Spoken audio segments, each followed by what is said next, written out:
नमस्कार। अभी तक हमने शब्दालंकार के बारे में पढ़ा था अच्छे से।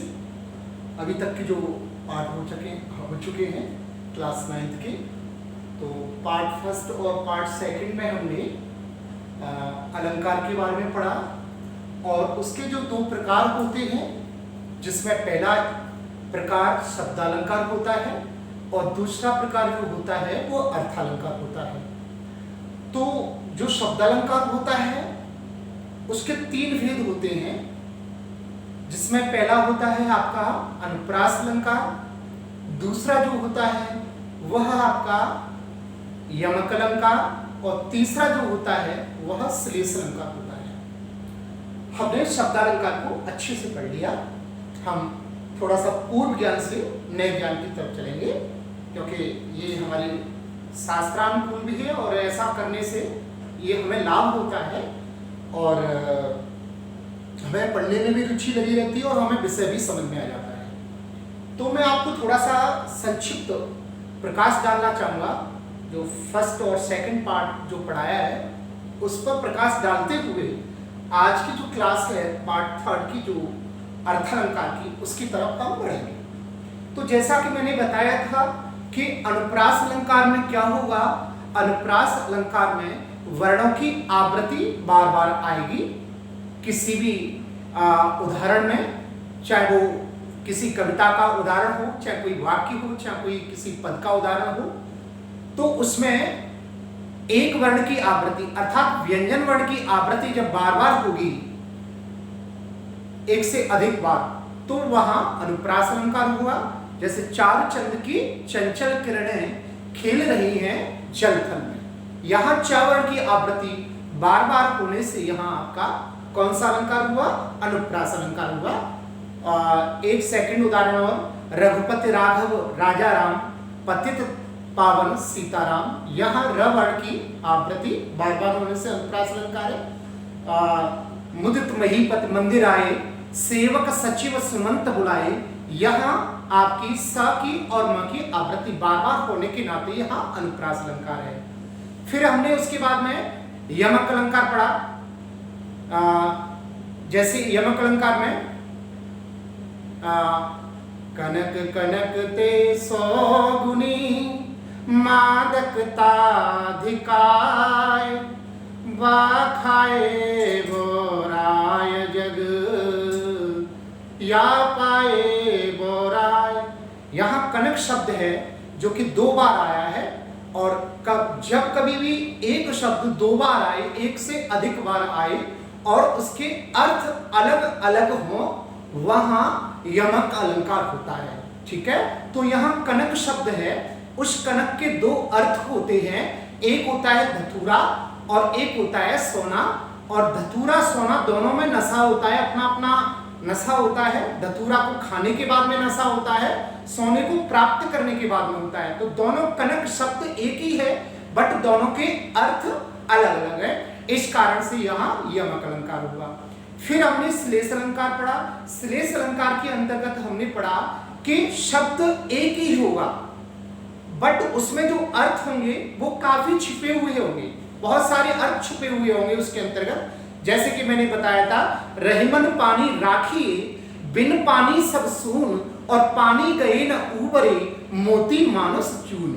रहीमन पानी राखिए बिन पानी सब सून, पानी गए न उबरे मोती मानस चून, कबीरा मोती मानस चून। तो यहाँ पानी शब्द में कई अर्थ छुपे हुए हैं। अगर पानी को मोती के साथ लोगे तो मोती में पानी का अर्थ होता है चमक। अगर मोती में चमक नहीं होगी तो वो पानी नहीं, वो मोती कहलाएगा नहीं, क्योंकि चमक के कारण ही मोती जाना जाता है। और अगर मनुष्य के साथ में लोगे, मानुष का अर्थ होता है मनुष्य, अगर मनुष्य के साथ में लेते हैं आप पानी का अर्थ, तो पानी का अर्थ इज्जत होता है। कहते भी तो हैं आपकी आंखों में पानी है कि नहीं, तो शर्म एक कहते हैं जैसे हम। तो पानी का अर्थ जब मनुष्य के साथ में लोगे तो उसकी इज्जत से लगे, अर्थात पानी का मनुष्य के साथ में जो अर्थ होगा वो इज्जत होगा। और उसके बाद में तीसरे नंबर का जो पानी का जो अर्थ है यहाँ, वह पानी, बिना पानी के आटे को आप मार नहीं सकते हो, अर्थात पानी की अत्यधिक आवश्यकता होती है वहां आटे को मारने के लिए। अर्थात यह पानी के 3 अर्थ हैं और तीनों जो अर्थ है वो अलग अलग छुपे हुए हैं उसमें। मनुष्य के साथ में पानी का अलग अर्थ है, मोती के साथ में पानी का अलग अर्थ है और आटे के साथ में पानी का अलग अर्थ है। अर्थात ये सभी चीजें बिना पानी के उभर नहीं सकती है, बिना पानी के रह नहीं सकती। यहां तक आपने पढ़ लिया। आज की क्लास में जो पढ़ने जा रहे हैं अर्थालंकार। अर्थालंकार किसे कहते हैं, क्या होता है? अर्थालंकार, अर्थ प्लस अलंकार इक्वल टू अर्थालंकार। यहाँ 2 शब्द छुपे हुए हैं अर्थालंकार में। पहला शब्द है अर्थ और दूसरा है अलंकार। और जब अर्थ और अलंकार आपस में मिल जाते हैं, प्लस हो जाते हैं, यहाँ संधि हो जाती है, तो अर्थालंकार होता है। अर्थात काव्य में जहां अर्थ के अनुसार चमत्कार होता है, अर्थ के अनुसार उसमें खूबसूरती आती है, उस काव्य के अंतर्गत उसकी उपमा बढ़ती है, वहां अर्थालंकार होता है। अब अर्थ किस किस प्रकार से प्रकट किया जाता है, तो इस आधार पर हमने अर्थालंकार के 5 भेद कर दिए, जिसमें पहला है उपमालंकार, दूसरा है रूपक अलंकार, तीसरा है उत्प्रेक्ष अलंकार, चौथा है अतिशयोक्ति अलंकार, पांचवा है मानवीकरण अलंकार। जब हम बात करते हैं उपमालंकार की, उपमालंकार किसे कहते हैं, क्या होता है, क्या परिभाषा है? जब दो वस्तुओं की तुलना, एक वस्तु की तुलना दूसरी वस्तु से जब की जाए, तो वहां आपका उपमालंकार होता है। 2 वस्तुएं रखी हुई हैं और एक वस्तु की तुलना दूसरी वस्तु से की जा रही है, समीक्षा की जा रही है कि ये इसके समान है, ये इसके समान है। जैसे सीता का मुख चंद्रमा के समान है, तो यहाँ सीता जी के मुख की जो तुलना है वो चंद्रमा के से की जा रही है। अर्थात सीता जी का इतना मुख सुंदर है कि वो चंद्रमा की तरह शीतल और पवित्र है। उसी प्रकार एक उदाहरण और दूंगा मैं आपको कि जैसे हर पद कोमल कमल से, हरे पद कोमल कमल से, अर्थात जहां किसी दूसरे से तुलना दी जाए, इसके वाचक शब्द हैं आपका, इसको कैसे पहचानेंगे आप? इसके यदि आपके सामने उदाहरण होंगे, नवीन उदाहरण होंगे, और उदाहरणों के माध्यम से कैसे पहचानेंगे? सबसे पहले तो उपमा माने तुलना करना, ये समझना हुआ इस शब्द का, तुलना करना किसी अन्य वस्तु से, किसी वस्तु की, किसी मानव की किसी अन्य वस्तु से तुलना करना ही उपमालंकार हो जाता है। इसको पहचानने के लिए शब्द है, वाक्य में जो भी उदाहरण होगा या जो भी कविता या पद होगा, उसके अंतर्गत जो होगा वह उसमें सा, सी, से, सम, सरिस, सदृश, समान, जो, ये शब्द आपके उसमें 100% आएंगे। उपमा अलंकार के उदाहरणों में ये शब्द अवश्य आएंगे, जिसमें आएगा सा, सी, से, सम, सरिस, सदृश, समान, जो, ये शब्द अवश्य आएंगे, अत्यावश्यक आएंगे। इसके उदाहरणों की सबसे पहचान यही है। अगर आपको परिभाषा भी नहीं आ रही है, आप इसके बारे में कम बोध है आपको, तो आपके सामने डायरेक्ट यदि उदाहरण आ जाता है इसका, तो आप इन शब्दों को देख लीजिए। अगर इन 7 शब्दों में से 1 2 3 4 5 6 7 और एक 8वां शब्द भी है, ये लिख लीजिए आप इसको, ये 8वां, यदि 8 ये शब्द किसी उदाहरण में आ जाए, तो आप आंख मीच के कह सकते हैं कि इसमें उपमा अलंकार है। अब जैसे एक उदाहरण के माध्यम से मैं आपको बताना चाहूंगा कि 8 शब्द कैसे आते हैं और कैसे पहचानते हैं। दूसरी पहचान यह है इसकी कि जो ये शब्द हैं सा, सी, से, सम, सरिस, सदृश, समान, जो, इनसे पहले आपका ये डैश होगा, ये अवश्य होगा इन शब्दों से पहले। ये 2 पहचान इसकी बहुत ही अच्छी पहचान है और इनसे आप डायरेक्टली पहचान सकते हो। यदि आपकी परीक्षाओं में आता है तो आप डायरेक्ट इस उदाहरण से पहचान सकते हो। जैसे एक उदाहरण लिया मैंने, हर पद कोमल कमल से, हर पद कोमल कमल से, तो हरि कहते हैं भगवान को, पद कहते हैं पैरों को कोमल कहते हैं मुलायम को, और कमल कहते हैं कमल के फूल को जो कीचड़ में खिलता है उत्पन्न होता है, से कहते हैं समान। अर्थात और कमल बहुत ही सुंदर पुष्प होता है जो मां मीनाक्षी देवी को भी चढ़ाया जाता है। तो इसमें ये भगवान के चरणों की जो तुलना है वो कमल से की गई है। अर्थात भगवान श्री चरण, भगवान के जो चरण हैं, जो पद हैं, जो पैर हैं, इतने अच्छे हैं, इतने सुंदर हैं, इतने लाजवाब हैं, इतने लाल हैं, एकदम रखे हुए हैं किनूरी जैसे कि वो बिल्कुल कमल की तरह मुलायम है। तो यहाँ से शब्द आ गया, देखिए हरि पद कोमल कमल से। हरि के पैर कोमल मुलायम है, किसकी तरह? कमल की तरह, कमल के समान। से शब्द का अर्थ होता है समान, अर्थात भगवान कृष्ण के पैर, भगवान राम के पैर, भगवान विष्णु के पैर, पद जो है वो कमल की तरह है। तो यहाँ भगवान के पैरों की तुलना किससे की गई है? कमल से की गई है। किससे की गई है? कमल से की गई है। तो इस कारण से यहाँ आपका कौन सा अलंकार हुआ? उपमा अलंकार हुआ। अर्थात किसी वस्तु की तुलना किसी अन्य वस्तु से की जाए, किसी देवी देवता के, किसी मनुष्य की तुलना, किसी नदी की तुलना, किसी अन्य वस्तु से की जाए, या एक चीज को दूसरी चीज से अच्छा बताया जाए, वहां आपका उपमा अलंकार होता है। जैसे सेकंड उदाहरण है, गंगा तेरा नीर अमृत सम उत्तम है। यहाँ गंगा का जो जल है, गंगा का जो पानी है वह अमृत के समान है। गंगा, गंगा कहते हैं, गंगा पवित्र नदियों में सबसे पवित्र नदी गंगा। तेरा कहते हैं तुम्हारा, नीर कहते हैं पानी को, अमृत कहते हैं जो अमृत पवित्र चीज है बहुत ही, जो देवादी लोक में मिलती है। सम माने समान, उत्तम माने सर्वश्रेष्ठ है माने है। अर्थात गंगा जी आपका जो जल है वो बहुत ही सुंदर और बहुत ही अति उत्तम, बहुत ही पवित्र अमृत के समान जल है। यहां भी देख लीजिए सम आ गया, और सम के कारण से यहां भी आपका उपमा अलंकार है। अर्थात गंगा जी के पानी को अमृत के समान बताया गया है। जिस अमृत को पीने के बाद में व्यक्ति अमर हो जाता है, उसके समान गंगा के पानी को यहाँ बताया गया है। गंगा तेरा नीर अमृत सम उत्तम है। गंगा जी आपका पानी अमृत के समान सर्वश्रेष्ठ है, इसका यह अर्थ हुआ। तो यहाँ भी देखिए सम शब्द आया, और सम का अर्थ होता है समान। तो इस कारण से इस उदाहरण में भी आपका उपमा अलंकार है। कबीरा माया मोहिनी जैसे मीठी खान।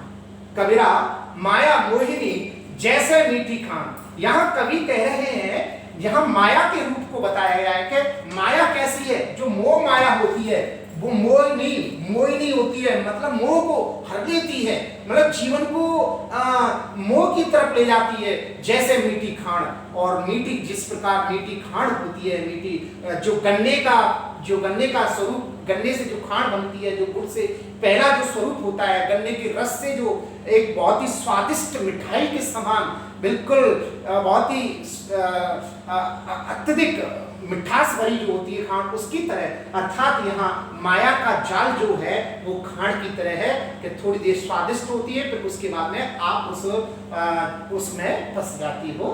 तो यहाँ आपको खांड के समान बताया गया है। नेक्स्ट है यहाँ भी देखिए, जैसे मीठी खांड, जैसे शब्द का प्रयोग किया गया है। कबीरा माया मोहिनी जैसे मीठी खांड, यहाँ कवि ने माया को मीठी खांड के समान बताया गया है। तो मैंने जैसा कि बताया था, यदि ये शब्द आए तो वहां आपका कौन सा अलंकार होगा? वहां आपका उपमा अलंकार होगा। नेक्स्ट, नील गगन सदृश शांत था सो रहा था। नील गगन सदृश, नीले आकाश की तरह है। गगन का अर्थ होता है आकाश, सदृश का अर्थ होता है समान, शांत माने साइलेंट, था सो रहा था, किसी मानव की तुलना उस शांत आकाश से की गई है। जो शाम के वक्त, रात्रि के समय में जो आकाश हमारा, जब सभी लोग सो जाते हैं और उस समय जो आकाश की स्थिति होती है वह बिल्कुल साइलेंट शांत स्वभाव की, आपने देखा होगा कभी आकाश में जब आप सोते वक्त देखना रात के 10-11 बजे के बाद में आकाश बिल्कुल शांत हो जाता है, तो अर्थात यहाँ कोई व्यक्ति सो रहा है, उसको उस नीले सुंदर आकाश, शांत आकाश की तरह बताया गया है। तो यहाँ भी आपका सदृश शब्द आया है और सदृश से पहले ये डैश चिन्ह आया है, तो इस कारण से यहाँ भी आपका कौन सा अलंकार हो गया, यहाँ भी आपका उपमा अलंकार हो गया। नेक्स्ट, हाय फूल सी कोमल बच्ची हुई राख की ढेरी। हाय फूल सी कोमल बच्ची हुई राख की ढेरी, अर्थात किसी छोटी बच्ची का वर्णन किया जा रहा है। कोमल बच्ची अर्थात वह बच्ची फूल के समान है, अर्थात फूल जितना सॉफ्ट होता है, जैसे आप फूल को छूते हो, छूने के बाद में बिखर जाता है, अगर अत्यधिक रूप से उसको पकड़ लेते हैं तो वो बिखर जाता है। तो इस किसी छोटी प्यारी बच्ची के बारे में यहाँ बताया जा रहा है कि वो उसकी मृत्यु होने के बाद में बताया जा रहा है, वो जब उसकी किसी कारण मृत्यु हो जाती है तो यहाँ यह बताया जा रहा है कि बिल्कुल हाय छोटी सी कोई बच्ची फूल के समान थी वह, और राख की ढेरी हुई, वो मतलब जीवन को समाप्त करके चली गई। तो यहाँ सी शब्द आया है और सी के आने के कारण और यहाँ तुलना दिखाने के कारण यहाँ भी आपका उपमा अलंकार हुआ। नेक्स्ट, पीपर पात सरिस मंडोला। पीपर पात सरिस मंडोला, पीपल कहते हैं, पीपल वृक्ष होता है, पवित्र वृक्ष है। वृक्षों में, पवित्र वृक्षों में भगवान श्री कृष्ण ने गीता में भी ऐसा कहा है कि जो वृक्षों में पवित्र वृक्ष हो और वृक्षों में मैं पीपल वृक्ष हूं, ऐसा गीता में अश्वत्थोम मतलब कहा है। तो यहाँ पीपर पात, पीपल का जो पत्ता होता है, पीपल का, पीपल पात सरिस मंडोला, पीपल के पत्ते की तरह, सरिस का अर्थ हो गया समान, की तरह, तरह अर्थ हो गया मन डोला, मन की जो उपमा दी गई है, जो हमारा मन होता है उस मन की तुलना पीपल के पत्ते से दी गई है कि जैसे पीपल का पत्ता पीपल से टूटने के बाद में बिखर जाता है, डोलता रहता है, इधर उधर उड़ता चला जाता है, उसी प्रकार हमारे मन की भी गति होती है कि जैसे मन हमारा विचरण करता है। मन एवं मनुष्याणाम कारणम बंध मोक्षो, ऐसा गीता में कहा गया है। और मन एवं चंचल, इस प्रकार कभी सभी शास्त्रों में कहा गया है। तो यहाँ मन जो चंचलता, मन की चंचलता जो बताई गई है वो पीपल के पत्ते की तरह बताई गई है। यहाँ भी आपका सरिस शब्द आया है और यहाँ भी पीपल के पत्ते से तुलना की गई है मन की। नेक्स्ट, अगला उदाहरण देखिए, निर्मल तेरा नीर अमृत सम उत्तम है। निर्मल तेरा नीर, यहाँ पवित्र नदियों के बारे में बताया गया। भारत की जो जितनी भी पवित्र नदियां हैं, गंगा, आपकी सरस्वती, नर्मदा, कावेरी जो नदियां हैं, उन नदियों के बारे में बताया गया। तुम्हारा जो पानी है, हमारे भारत की जितनी भी नदियां हैं, उनका जो जल है वो अमृत सम उत्तम है। यहाँ भी आपका सम शब्द आ गया, इस कारण से यहाँ भी आपका कौन सा अलंकार हो गया, उपमा अलंकार हो गया। अब सभी उदाहरणों में आप देखेंगे, इस उदाहरण में से आया है, इस उदाहरण में सम आया है, इस उदाहरण में जैसे आया है, इसमें सदृश आया है, इसमें सी आया है, इसमें सरिस आया है, इसमें सम आया है। ये सभी उदाहरणों में इस उपमा वाचक शब्दों का प्रयोग भी किया गया है और एक की तुलना दूसरे से की गई है। और मैंने एक बताया था कि डैश चिन्ह आता है सा, सी, से, सम, सरिस, सदृश, समान, ज्यों जैसे शब्द से पहले, इस कारण से यहाँ आपका इन सभी उदाहरणों में आपका उपमा अलंकार हो गया। इस कारण से हम यहाँ सभी उदाहरणों में बता सकते हैं कि यहाँ उपमा अलंकार है। अब हम रूपक की तरफ चलते हैं। रूपक क्या होता है? रूपक का अर्थ होता है रूप दे देना। अच्छा, उपमा और रूपक में जो अंतर है वह इतना ही अंतर है कि किसी वस्तु को उपमा माने तुलना करते हैं, रूपक में क्या होता है, रूपक में रूप दे दिया जाता है, अर्थात उपमा में तुलना की जाती है और रूपक में रूप दे दिया जाता है। जैसे एक उदाहरण बताना चाहूंगा मैं आपको, जैसे मैंने कहा कि सीता जी का मुख चंद्रमा के समान है, यहां तो हमने उपमा दी। अब इसी उदाहरण को घुमा के आप बोलिए कि सीता जी का मुख चंद्रमा ही है, मतलब चंद्रमा के समान नहीं, चंद्रमा ही है। कहने का तात्पर्य किसी भी वस्तु की तुलना न करना, अर्थात उसके समान बिल्कुल दिखा देना कि वही है, आप तो बिल्कुल नरेंद्र मोदी ही हैं, आप तो बिल्कुल डॉक्टर एपीजे अब्दुल कलाम हैं। अर्थात एक तो उपमा में क्या हुआ, आप डॉक्टर एपीजे अब्दुल कलाम की तरह हैं, ये तो हो गया उपमा अलंकार। आप बिल्कुल डॉक्टर एपीजे अब्दुल कलाम ही हैं, तो यहां आपका रूपक अलंकार हो गया। रूपक और उपमा में दोनों में ही इतना अंतर है कि रूपक में जो होता है वो रूप दे दिया जाता है, किसी वस्तु का तुलना नहीं होती है, और उपमा में जो होता है वो उपमा में यही अंतर होता है कि उपमा में तुलना दी जाती है, दो वस्तुओं की, एक वस्तु की दूसरी वस्तु से तुलना होती है, और रूपक में दो वस्तु दो मानवों को एक जैसा दिखा दिया जाता है। अर्थात आप तो यही हैं, आप इनके समान नहीं, आप तो यही हैं। तो इस कारण से इन दोनों अलंकारों में आपका इतना ही अंतर है, और अगली क्लास में आपको अच्छे से इस रूपक और उत्प्रेक्षा के बारे में और उदाहरणों के साथ में आपको पढ़ाया जाएगा। Thank you, have a nice day.